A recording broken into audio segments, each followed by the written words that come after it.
Job 1 verses 13 through 22. Now there was a day when his sons and daughters were eating and drinking wine in their oldest brother's house. And there came a messenger to Job and said, The oxen were plowing and the donkeys feeding beside them, and the Sabeans fell upon them, and took them and struck down the servants with the edge of the sword, and I alone have escaped to tell you. While he was yet speaking, there came another and said, The fire of God fell from heaven and burned up the sheep and the servants and consumed them, and I alone have escaped to tell you. While he was yet speaking, there came another and said, The Chaldeans formed 3 groups and made a raid on the camels and took them and struck down the servants with the edge of the sword, and I alone have escaped to tell you. While he was yet speaking, there came another and said, Your sons and daughters were eating and drinking wine in their oldest brother's house. And behold, a great wind came across the wilderness and struck the 4 corners of the house, and it fell upon the young people, and they are dead, and I alone have escaped to tell you. Then Job arose and tore his robe and shaved his head and fell on the ground and pitied himself. Cursed God. Gave up hope. Those are the things that Job did not do because he knew God was not through with him. Job knew God was bigger than this life and he would get Job through the hardship and strife. To put it in the words of a certain professor, Job knew that the triune God was on his side.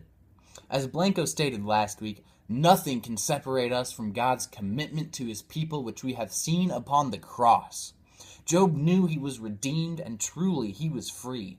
Free to fall upon his knees despite the worry and the pain, redeemed. Despite the anger, fear, and shame, redeemed. Despite feeling so unwanted, caught in circles of despair, wishing somebody was there, redeemed. Then Job arose and tore his robe and fell on the ground and worshipped. What does it mean to be redeemed? Paul's words in the New Testament jump to my mind. For to me to live is Christ and to die is gain. And it is because of the life of Jesus Christ and his death that we gain life. So to live is Christ and to die is gain because of the life of Jesus Christ. To be redeemed is to be bought back at a price. And that price was Jesus Christ, who bore my sin, my lust, my greed, my reckless need to be the center of my own story. I forget to give God glory.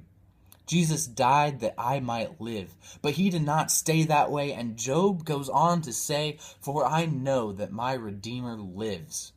Then Job arose and tore his robe and shaved his head and fell on the ground and worshipped. See, we put Job on a pedestal, like he's on some higher level, the man who outlasts Satan, who not far from God is straying. Job has won God's favor, and I cry out in anger because, God, why can't you love me like that? But therein lies the problem, you see, because it's not about me.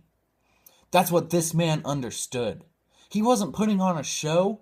He wasn't letting go of the Creator, our Savior, our God who loves us so. Then Job arose and tore his robe and fell on the ground and worshipped. Overcome by God's grace, in the passion of our faith, we give glory back to God.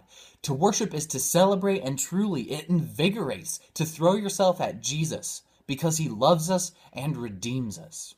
Then Job arose and tore his robe and shaved his head and fell on the ground and worshipped.